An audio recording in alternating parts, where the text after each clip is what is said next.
That is the mistake, because I'm getting into a lifelong engagement, a commitment of a lifetime, because of there's a little seed that is coming. So as we're walking on the pathway, there my father approaches with his friend.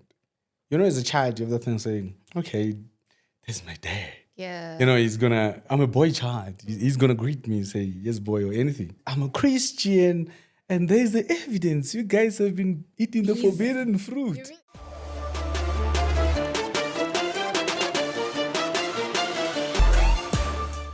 Hello, I'm Miranda, and welcome to Dealing with a Baby Mama. Raising a child is not an easy thing, especially if things don't go as planned. Today, in studio, we have the honor and the privilege to have a special guest who will tell us his side of the story. He goes by the name of Thabiso Mehlape. Mehlape. Ugh, already butchering, imagine. First, so sorry about that. How are you? I'm fine, thanks for asking. How are you? I'm great. Thank you so much for coming through.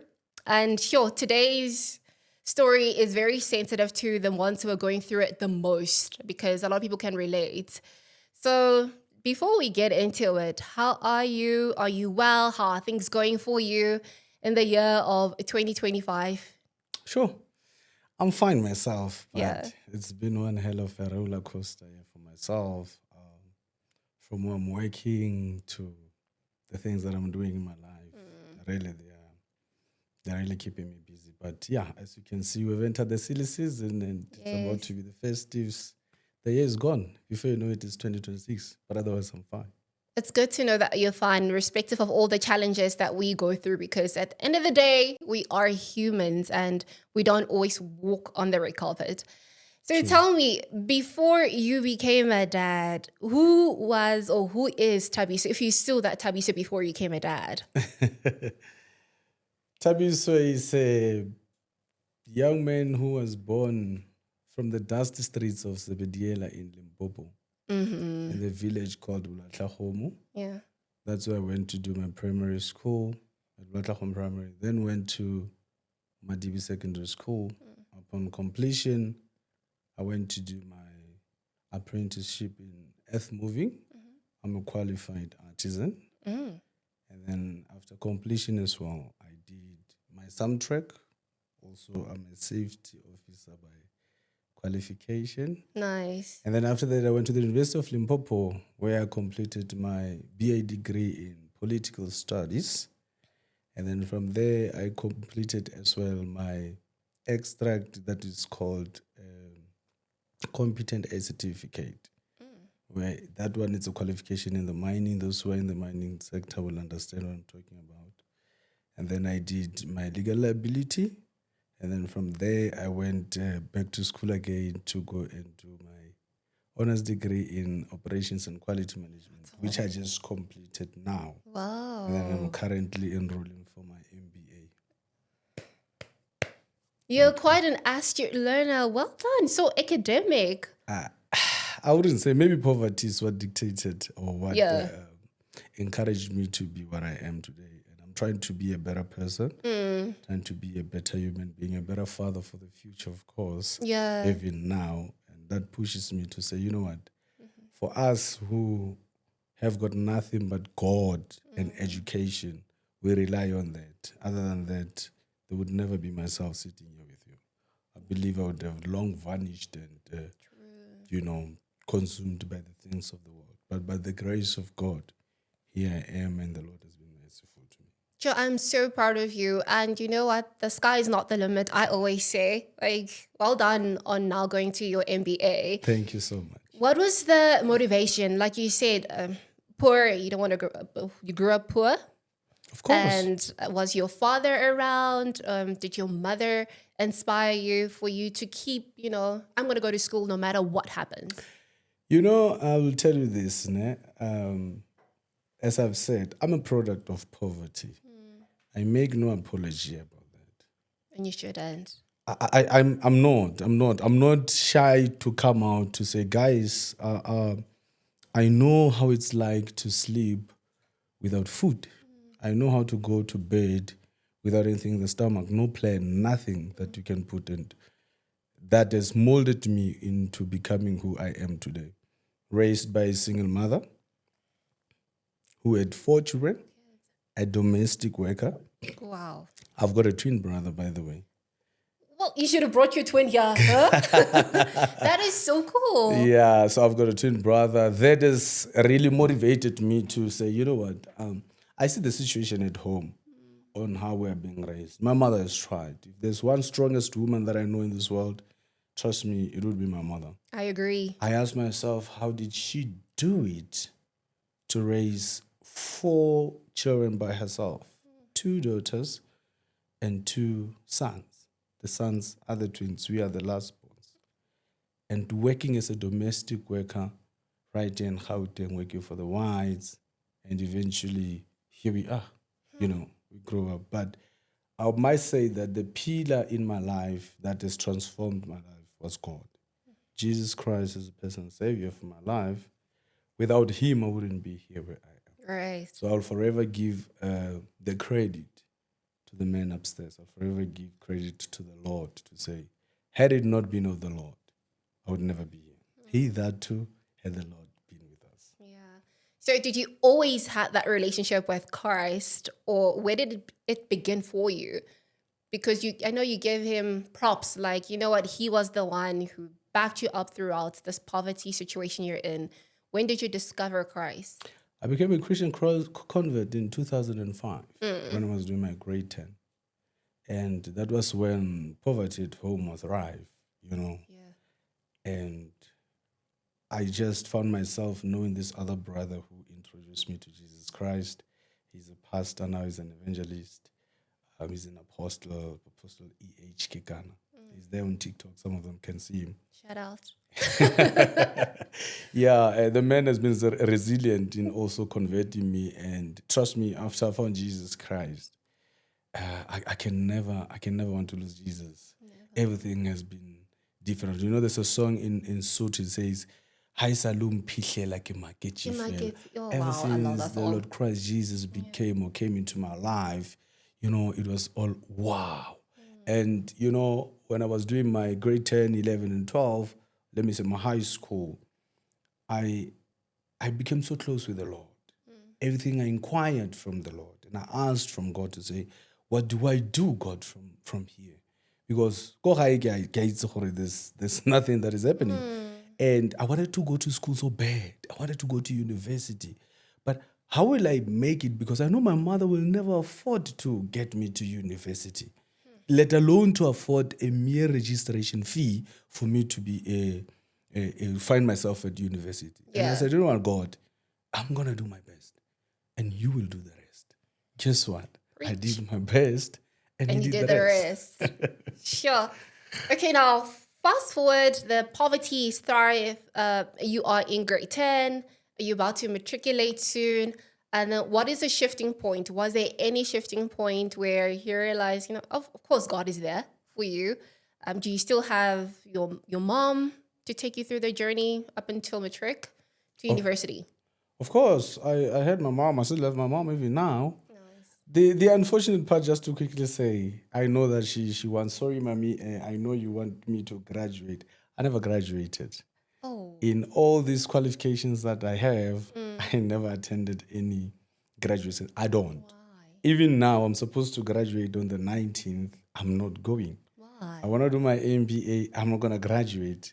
I want to do my PhD. I'm not going to graduate. I want to be that first guy who can do a different thing by himself. I mean, I don't see any point in doing it. There's a story, but it's for another day. Okay. Behind the graduation thingy for me to say, nah, I don't feel I want to graduate. However, my mom is still there. She has been there, very supportive and a pillar of strength and a source of inspiration. You know how hard she worked for us.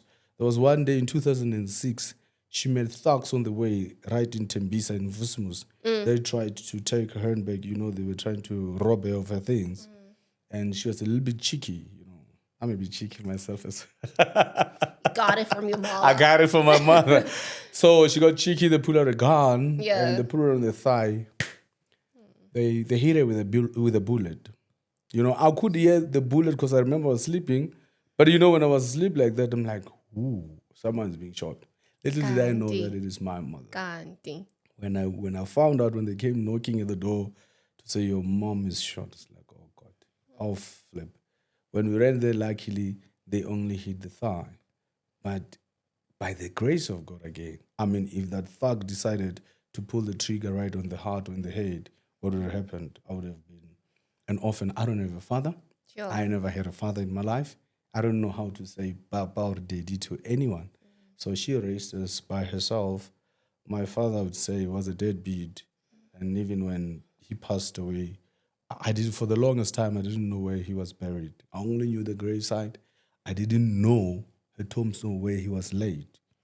Until one time when I was at a funeral, then I saw the brother to my father and I just asked, can you just show me where this dude is buried, you know? Yeah, and then The word showed me the remains of where he is. Well, I went there. Obviously, I never knew how to say father or anything. I didn't feel anything. Even when they said, my dad has passed away, I didn't feel nothing. And I'll tell you a story. I knew my father to say, that is my father. But we never had a relationship. And I remember one day when I was doing grade 11, I was with my other friend. We were going to his place. So when we were on the way, you know, it's in the villages, there are these pathways where you can walk. It's a footpath where you can walk. The street's wide, but it's a lot of grass everywhere. So as we're walking on the pathway, there my father approaches with his friend. You know, as a child, you have that thing saying, okay, this is my dad. Yeah. You know, I'm a boy child. He's going to greet me and say, yes, boy, or anything. It was in 2006, by the way. And then we meet, and he passed away the same year. We meet on the way. On that pathway, someone must move away for the other. They moved away, we passed. My father could not recognize me. That is so sad. He didn't know me. Not that he ignored me. He literally didn't know me. I was a grown-up man. He hasn't seen me in many years. He couldn't even recognize that's my son there. And when I passed, my friend was like, dude, your father just passed like that. He didn't know you. I'm like, yeah. But that really did hurt. You know? I can imagine. And you having that experience, just kind of fast forward to you having that experience. Do you want to be a dad? And when did you decide you were going to be a dad, or did it just happen? You were blessed. Funny enough, I'm a dad. Yeah. I'm a dad to 3 beautiful children. I've got 2 daughters and a son, you know, and from 2 different mothers. Okay, unpack. Okay. 2000 and, you know, as a Christian, we want to do things the right way. Yes. No sex before marriage.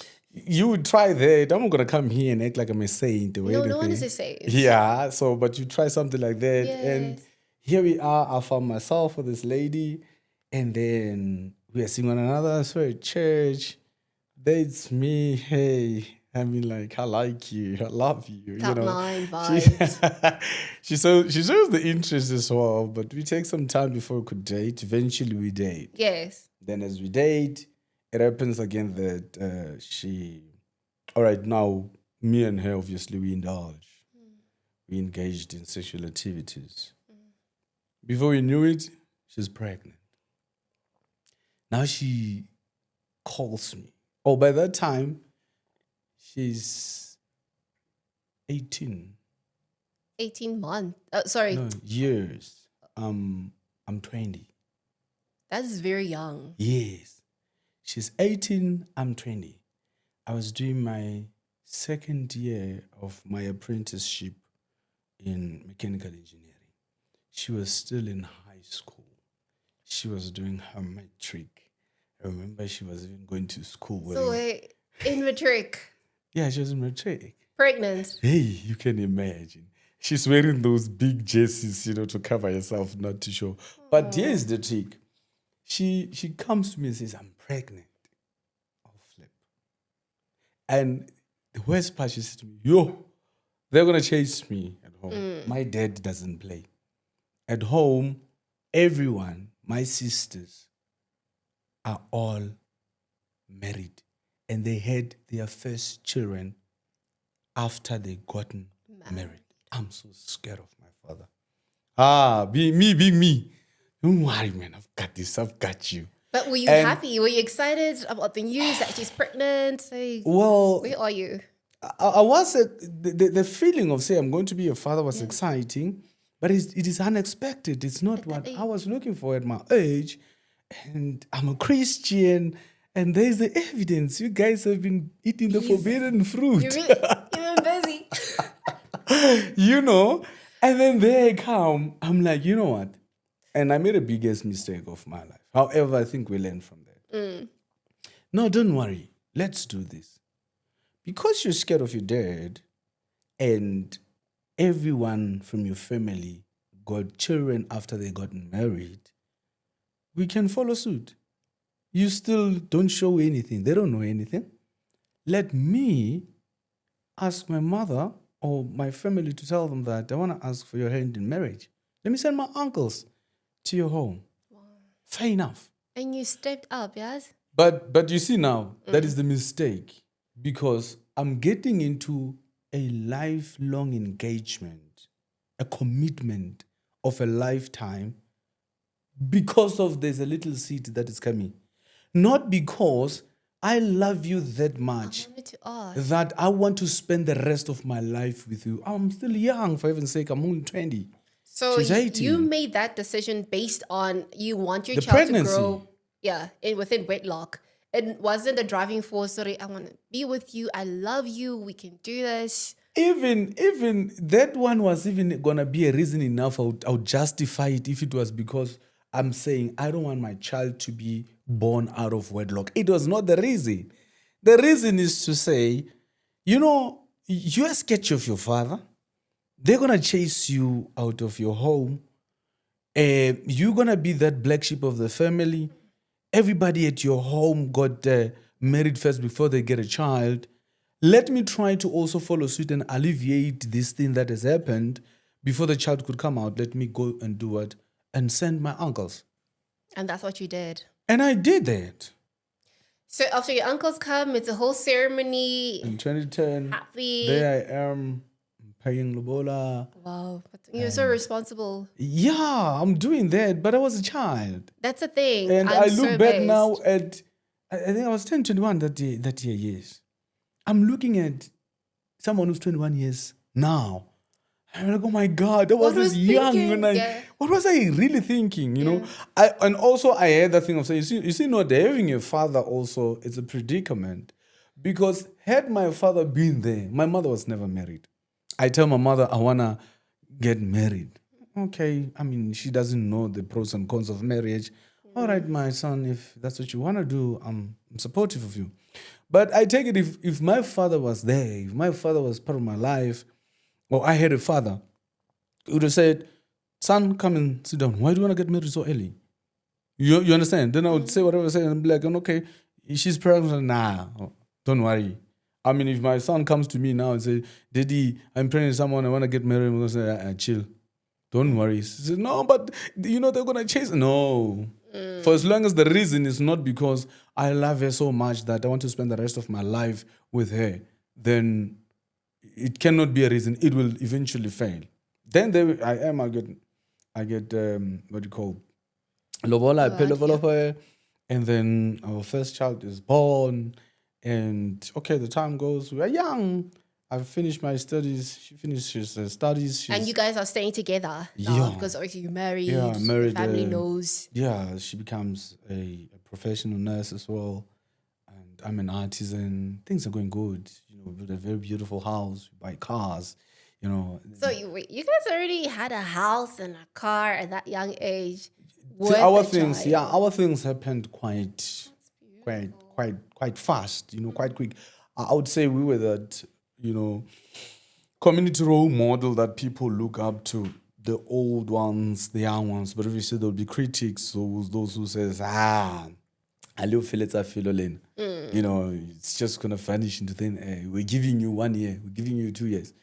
But it went until 9 years, We did it for a year, and then we got married, and then for 9 years we were together. So in total it was 10 years of a relationship with 9 years of marriage.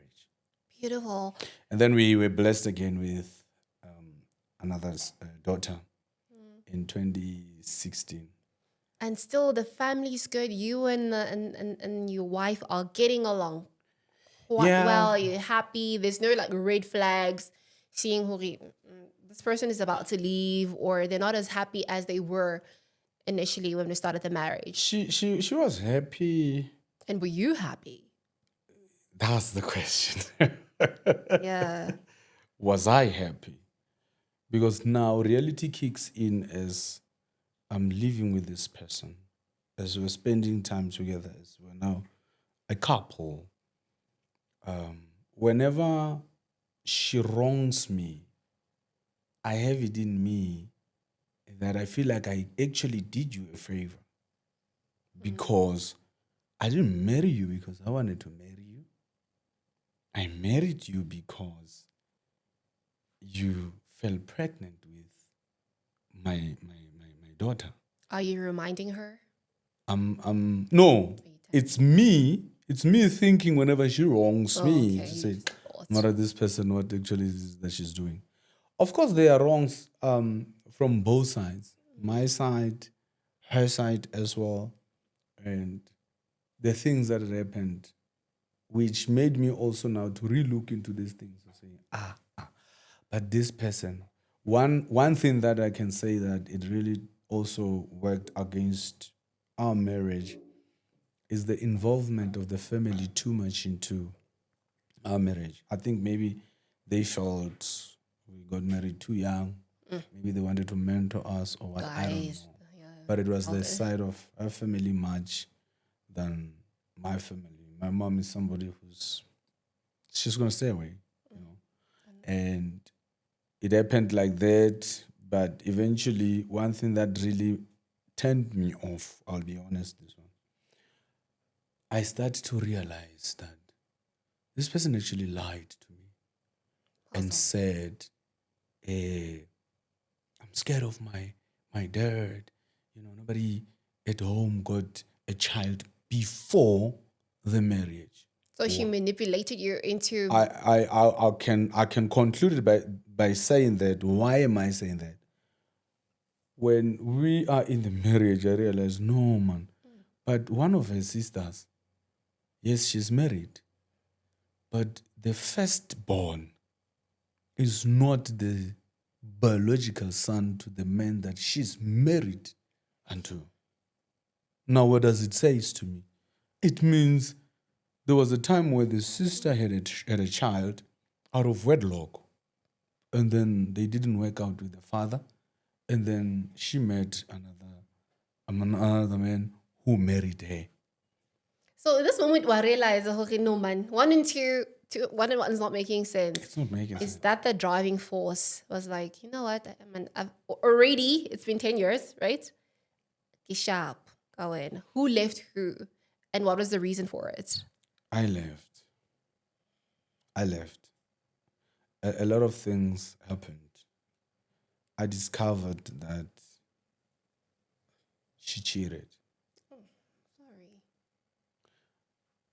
And after discovering that, I discovered it. You know, I'll tell you about men. I discovered this when it had like a year and a half having happened.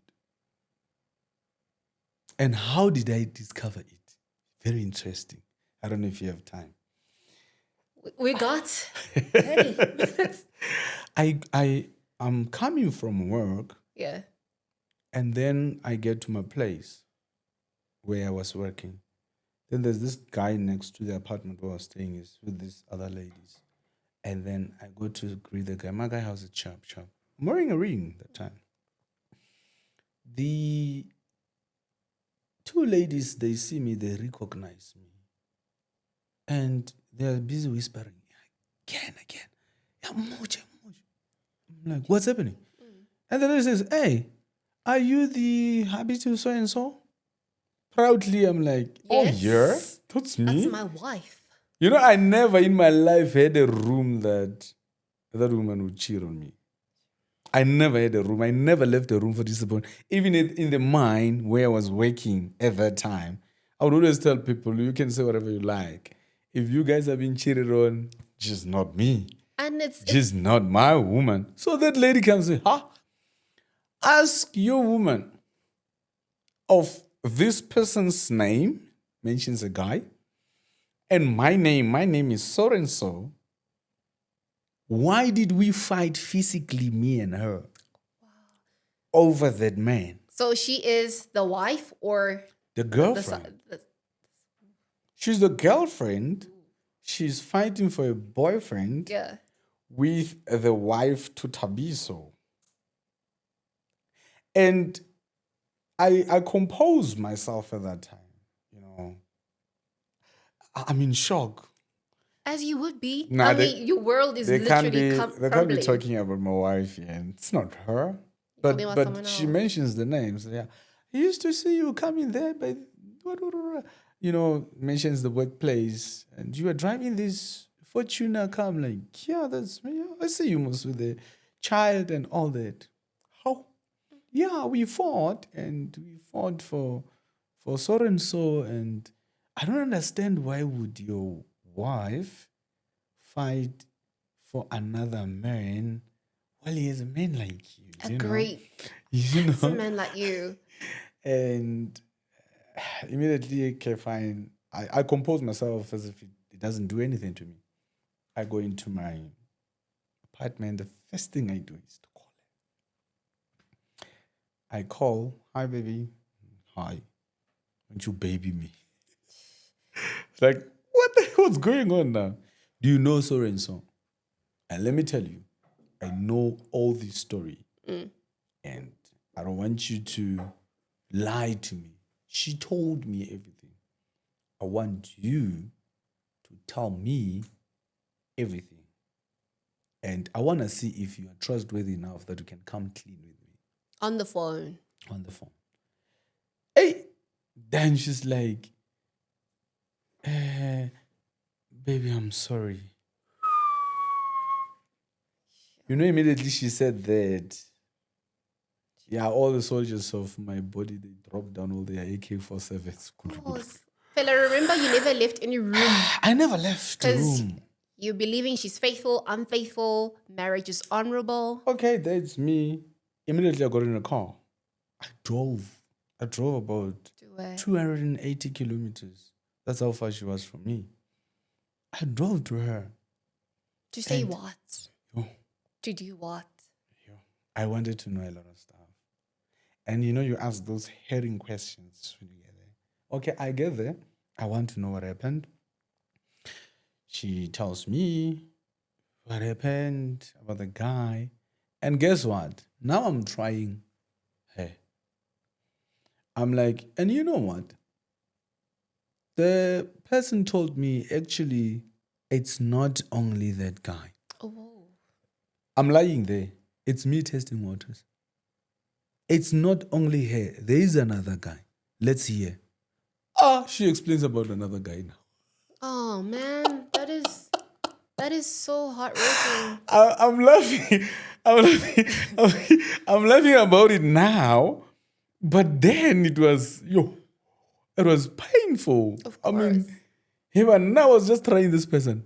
And this person it's true now. I find out that it's true. It was happening. There's another one, but it didn't take time and didn't last and all that. I'm so sorry about that, but all things work together for good, right? Where's your 2 children at this moment in time? What is the conversation now? Now at that time, we still had one daughter. Now I'm thinking the disappointment is too much. I can't bear this. But I've been many years with this person. I'm so much used to her. The thought of leaving and staying, I'm weighing my options now. That codependency thing. We have a house together. We have got cars. Financially, we are together. We are doing everything. Built life together. Yeah. It's not easy to walk away from. It's not going to be easy for me to walk away just like that. Okay, fine. Let me try. Maybe I will be able to forgive her. That's when I realized there's men we don't forgive. Maybe gents can be. You heard? They cannot. Ladies, they don't forgive. as men, oh, maybe we might say we forgive, but we never forget. We never forget. Because now, from that day when I found out, she lost all the rights for anything in the relationship. Whatever she wanted and I didn't want, everything went my way. If she was to dress like yourself, I'm telling you, you're going to change this thing now. And she does. If she does, okay, high. fine. What? Yeah. Is it the guys who liked it so much that when they were chowing you, you were wearing this dress? And do you want to please them? You understand? I do, but I just want to know. And then when does the baby come to the second child? Yes, there's a story also to that. Okay, fine. I'm now thinking of divorce. I can't do this. I cannot. And actually, before that, because now she lost all the rights, I have that thing in me to say, you know what? I'm going to cheat. Did you? I did. That's why How I'm was saying. it? That's why I'm saying I'm not gonna come here and act like a saint that I didn't have anything wrong from my side. You know, they say it takes two to tango. And you were so hurt. And when marriage fails, I hear a lot, and in particular women. You women like saying that, yeah, he did this, he did that. But it takes two to tango, and when marriage fails, it's the two. There's somewhere, somehow, where you contribute as a woman. There's somewhere where you have made a contribution to the failure to that marriage. But many people, I don't know, they tend to be so much reluctant to accepting the fact that they played a certain role in the failure of the marriage. They want to put the whole blame to a single individual. I cannot put the failure of my marriage solely to her. True. I played my part. I cheated. And this is what happened. I'm not sure if I should. I don't want to go to the nitty-gritties of this. I think maybe we should come back for part 2. Honestly. Maybe the part 2 would do. But what happens is, she lost all the rights. I no longer even feel it, actually. I feel betrayed. Of course. And now it's worse that I actually didn't want to marry you. You were pregnant and you manipulated me. You said, hey, in your family, this and that. And then I agreed to that, and here you are. And this is the thank you that I get from you. Then I get a lady. And I cheated for the longest of time. So you cheated before you got a divorce? Yes. For the longest time. Look, what informs my cheating? I have it in me. Let me forgive her. Yes. You know, society sometimes is dangerous. Always. I have that societal pressure of saying, yo. Bazothini. Yes, abantu bazothini. And those who are saying, we're giving you 3 years, they're going to become and say, we told you. We are papa, you're still young. You know, there were people who were older than me who said, mfano usalungwana man. Yeah? What are you doing? Now I'm caught with these things, and then there I am, I'm cheating. And as I'm cheating, I'm depriving her conjugal rights. I'm not sleeping with her. Now that beautiful house is no longer a home, it's a house.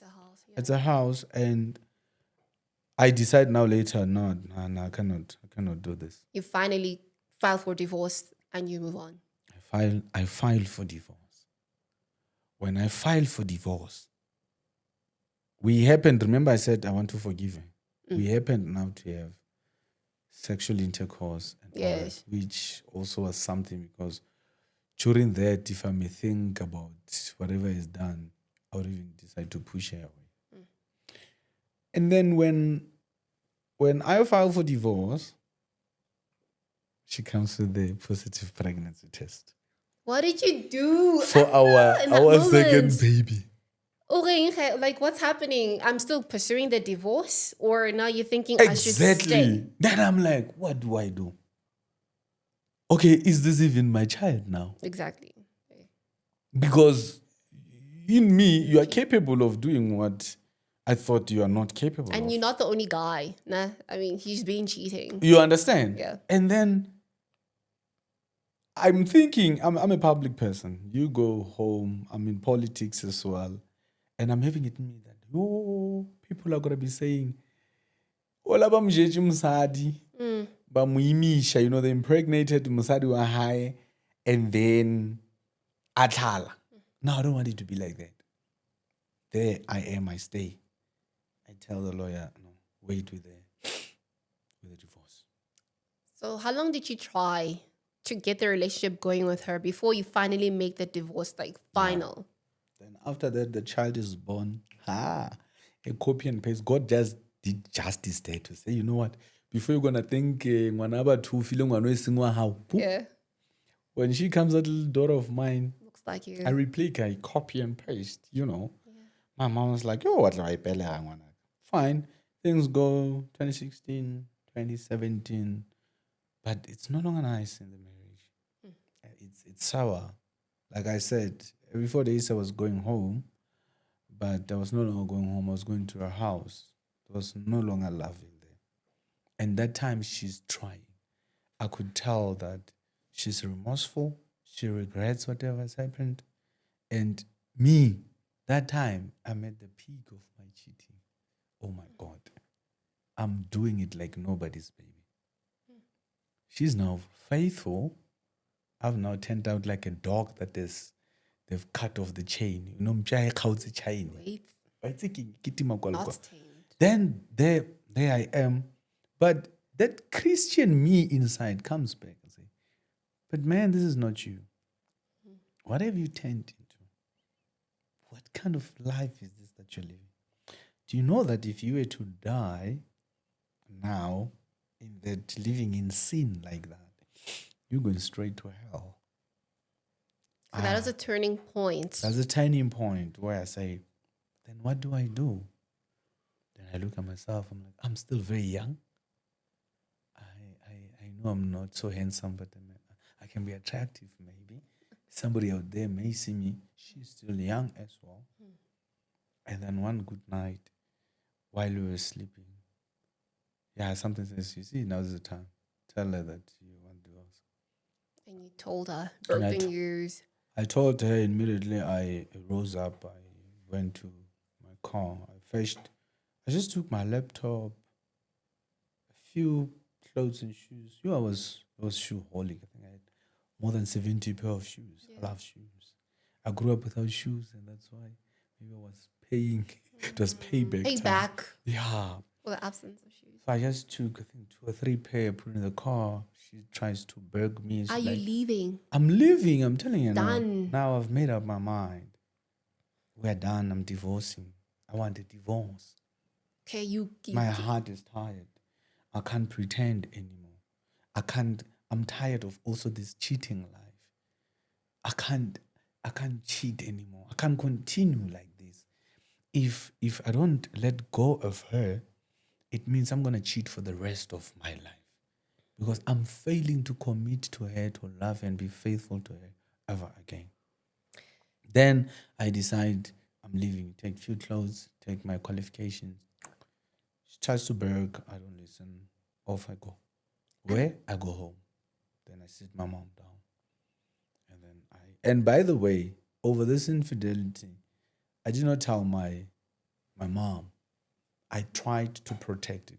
And I remember when I went to tell her parents, I say to her parents, please don't discuss this with my mother or my family. Yeah. I didn't want my family to know. They will hate her. I may forgive her, and they may not forgive her. You understand? How kind? If it's her family, their family, they can never hate their own child. I cheated, I did stuff. My mother can't hate me. She can only reprimand me. You understand? And then... So, in that moment, because now I'm interested, if you can fast track, it's done. You've left. You've gone back home. She's with your 2 children. How's the relationship? Because now, obviously, it's no longer husband and wife. Yeah. Now you're becoming the mother to my children, like a baby mama, as society would call it. How's that relationship? Is she getting back at you like you're trying to connect with your kids and she's giving you roadblocks? Or is it still fine up until a certain point? The last time I saw her with my naked eye was when we stood before the the judge of the High Court in Polokwane When you were officially 18, 19? no officially divorcing us, After divorce, yeah. separating us, granting us the divorce. Remember when you Oh, applied, yes. you must appear. We appeared at the Polokwane High Court. So from that time frame to From now, how that old are your time- kids now? From that time, she was fine. It was 2019. I'm also back at school at the University of Limpopo, and then You moving on. I'm moving on. She's fine. I'm communicating. I need kids. Voila, you have your kids. Okay, I'm gonna need them to go out with them. I'm having that relationship with my children. Co-parenting, and it's Co-parenting. amicable, no She quarrels. talks to me, my child.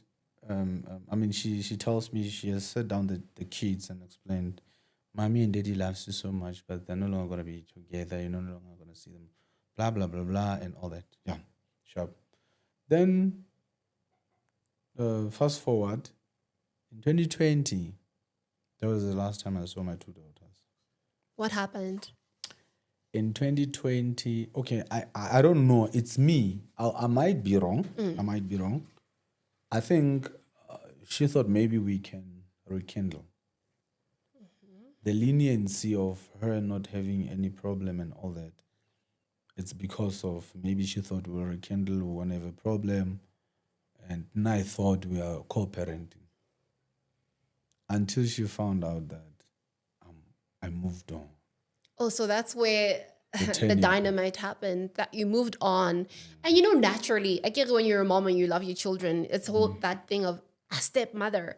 My kids must deal with a stepmother, and stepmothers are horrible. Not everyone though. And she just thought, I remember one day when she gave me the kids, they were going out with my sister who's late now. She passed away in 2023. They were going to the pools and all that. But she creates this thing of calling and say, are my kids, wow, because me, Mabona is not there. I must make sure my kids are well taken. I'm like, hey, when I'm their father, what do you think? and then No, are they wearing proper clothes?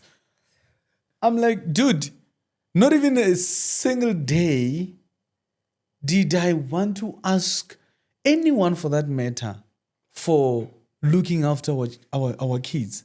Today we're going to act like I cannot take care of my own children.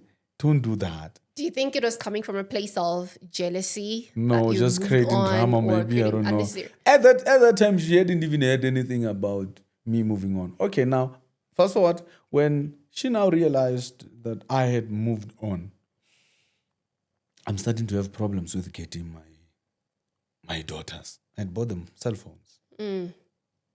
I was not really talking to her because just like, I can't talk to you. I'm so hurt and I can't even face you. I remember one day when we were divorcing, I gave her the house. I said, you know what, this is for my kids. I'm a man. I'll go start afresh. You're so There was special. another stand that we had. I said, no, I will take the stand. I'll see what I do with that empty stand. So I need the papers for it. When she was supposed to give me the papers, she go and puts it at the gate. She goes into the house. Before I could see her, then I come, I found her at the gate. I'm like, are we fighting? Why not give me this? She says, no, I'm not ready to face you. I understood. Fine, I left. So first of all, when she found out that I'm dating, what happened? I'm trying to call my kids. I'm trying to call her. I can't. She doesn't pick up my calls. Then eventually the phone goes off. Totally off. Change their numbers, or maybe just blocked you completely. Now let me tell you. One neighbor one day calls me. That was very painful that day. It's been time now. I can't find my kids. How long? In years? No, not in years at that time. I mean, like, I think it was about few months, Few 2, months. 3 months. Okay, your neighbor calls. Yeah, I don't find Dagger. Hey, and I was in the Northern Cape. Very far. My neighbor calls and says to me, she had my number, says to me, look, I'm with your children. And they came here to ask me if I don't have your numbers, they want to talk to you. I'm like, how? And she says, I can't give them because I don't want problems myself. I don't know what's happening between the two of you, but I don't want problems. I'm like, what happened? The kids are saying, Mommy changed our SIM cards in our phones and deleted Daddy's numbers in our phone. Sure. And she says to me, I'm going to call you with a video call. Don't speak. If you speak, they're going to hear your voice. They may want to talk to you. And they're going to go home excited. We spoke to Daddy. Who did you speak to Daddy with whose phone? And they're going to say maybe with the person's phone, and says, I don't want drama coming my way. That is so heartbreaking. She so now called, they must see you. She called, and then she called with a video, answered, flipped the camera just on the screen. There they are. It was so painful seeing my two daughters that I'd long seen them on the phone screen like that, and I can't say a word. And then she asks them, why do you say you want your father's number? Yeah, I can mama delete dinomoro tša papa ka phone gore re ska mo founela rena o change di SIM card tša rena. Then it made sense why I kept calling. The number is not going through. Very painful. So are you guys now obviously no access to the children? Are you fighting for your kids in court? Now, this is what happened. At some time when we spoke about that, and I said to her, look, I have the equal rights to the kids. She's like, the court has granted that. In the divorce decree, the children are going to be in your custody, but in holidays, long or short, they are supposed to be mine. Did she honor it?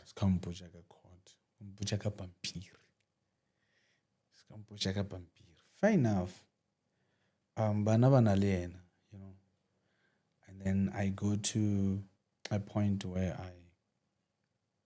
obviously the parents would be involved. Let me say my mother.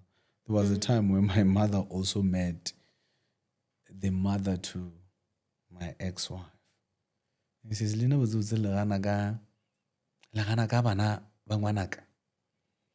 and the mother to her is like, no, let's leave them aside. All right, no problem. Time goes by. I decide, Mara, I really want to see my children. Let me do something. I involve pastors, the same man who introduced me to the Lord. Now I involve them, pastors. Guys, help me. I know now we parted ways. Are they helping you? But I want you to help me to intervene in terms of me being able to see the kids. Okay. Then they decided to do that. They reach out to her. She seems to be understanding.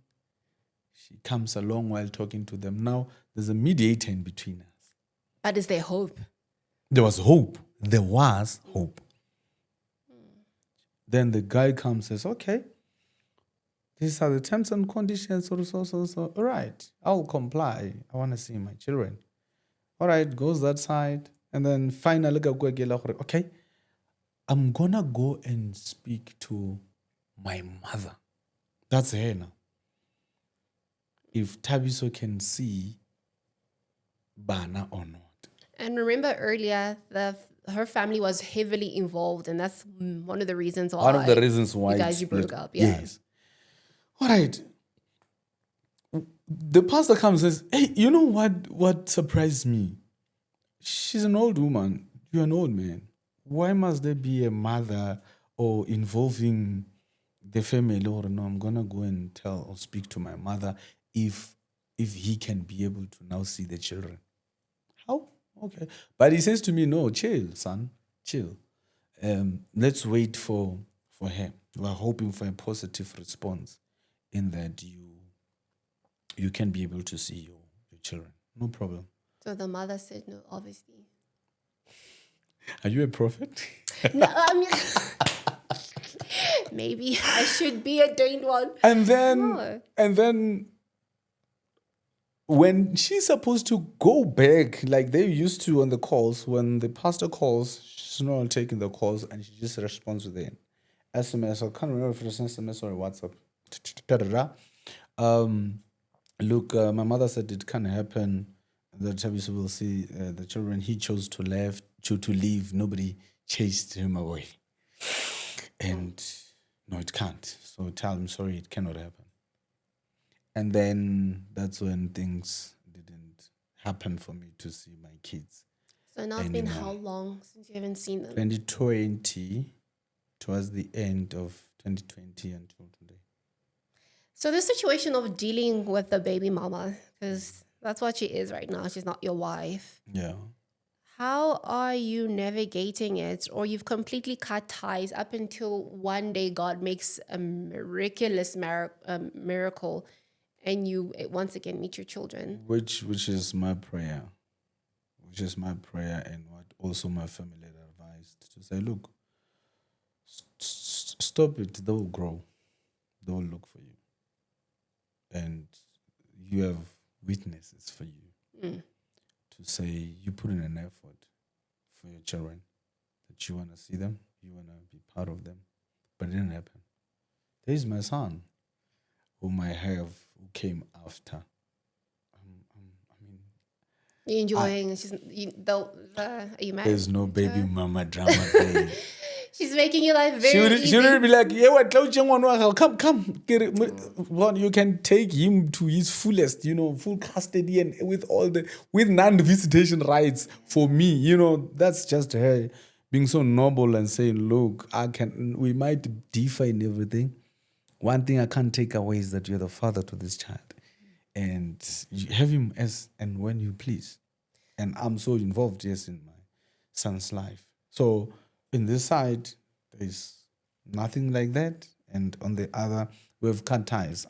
Okay, now I cannot say that she has drama. What drama would I talk about? Because she's just not there. She's just vanished and left with my children like that. And as I heard, she got married to another man. And as much as she's not there, but the silence of not having to hear your children's voice is so loud. Very loud that I don't know how grown up are they where they are. I don't know their voices. They will look for you. I'm hoping and I'm praying. One of my friends one day meets them at home while with them at a salon, while she was with them.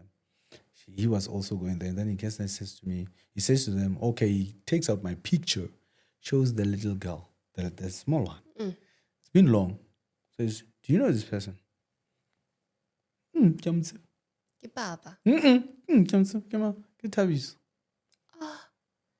By name, obviously, they were indoctrinated now. Yes. They've been told, no, Thabiso. Papa maybe is the stepdad, I don't know. But yeah. And I was like, oh, okay. I'm just happy that at her age, she still remembers me. Unlike your father, when you were... Could not. He could not recognize you. Could not recognize me. Yeah. But she can still also, that's the one that I was worried about. I know about the old one that she will remember me, but I was worried about this one. But after hearing that, I was like, oh, okay, that's fine. I think we're still cool. I can... Maybe hoping for God to do miracles too. And in wrapping up, because people are dealing with baby mamas, whether it's a good situation or a very terrible one, what would you want to say to someone currently going through it, whether they're experiencing the challenges or not? And what would you want to say to your children? To my children? Yeah. First, let's start with whoever's going through this situation. And... secondly, what would you say to them? Let me start by my children. Start there. I love them a lot. And they should know that Daddy loves them with all his heart. Wherever they are not lacking of Daddy's love. Wherever you are, my daughters, you're not lacking Daddy's love. Daddy's here, Daddy loves you, and Daddy hopes and believes that one day it's going to meet you. And whoever out there is going through the same situation or the problems of baby mama, baby daddy drama, I would advise you to say, guys, let us learn to put our differences aside. Being selfish because you dated somebody or you were married and then you guys broke up, you have got a personal vendetta against the person, and as a punishment, you use the deprivation of them having a relationship with their children. It's wrong. You're not only doing wrong or injustice to the father or the mother, you are also depriving the children of the right to their parents. So we need to stop that. Be mature enough that you say, I don't care how much I hate their father or their mother, but I cannot take away the fact that it is their blood. So I'm just going to let them be like that. So allow your children to, or do the best you can to co-parent. Put your differences and your hatred aside. I think that is the best way that you can raise your children in a very good environment. Do you want to get married again and have more kids? Oh yes, definitely. I'm a lover. I believe in marriage, and this time around, I know I've learned a lot. I'm gonna marry right. What's that one mistake, or maybe 2 or 3? I don't know. You realize, I've gone through this. I'm not doing this again in my second marriage. I'm not getting married because of being influenced by situations. I'm not getting married because of the fact that somebody holds a certain position or money or anything. I'm not getting married because of the influence that one has or how the world, the society views a person. I'm going to get married because I love this person. And if it is not the fact that I love this person, then I'm not getting married. I don't want that marriage. Oh, Thabiso, my heart really aches for you. But you know what? God already made a way before this whole thing happened. And he's still going to make a way for you to meet your beautiful babies. I know. And how's your son? You have a son, right? Yes. And so far, no drama, like you said. And Turning 6 on the 10th of September. Just now, next week. Happy shine. And thank you. Happy birthday, my son. Thank you so much for even making a difference, because we get a lot of deadbeat fathers. I can't see them, so what? I'm moving on with my life. But you really try to fight the good fight. And when you look back one day, you connect the dots, it's going to be like, it was all worth it. Yeah. Because at the end of the day, they are your blood. They are you. They are me. So may God bless you. And when you do meet your kids, hopefully we'll have another, part 2 of that. I met my babies and we're reunited and everything is going well. Yeah. No. I hope I do. And I'm trusting God to make that happen. Like I said, I believe in God and everything. Without God, I can't do nothing. So even on this one, I'm busy praying. And I know the God who answers will answer my prayers one day. Thank you, sir. You're welcome. As for you, we learn, we live, and we get to experience life and journeys in different ways.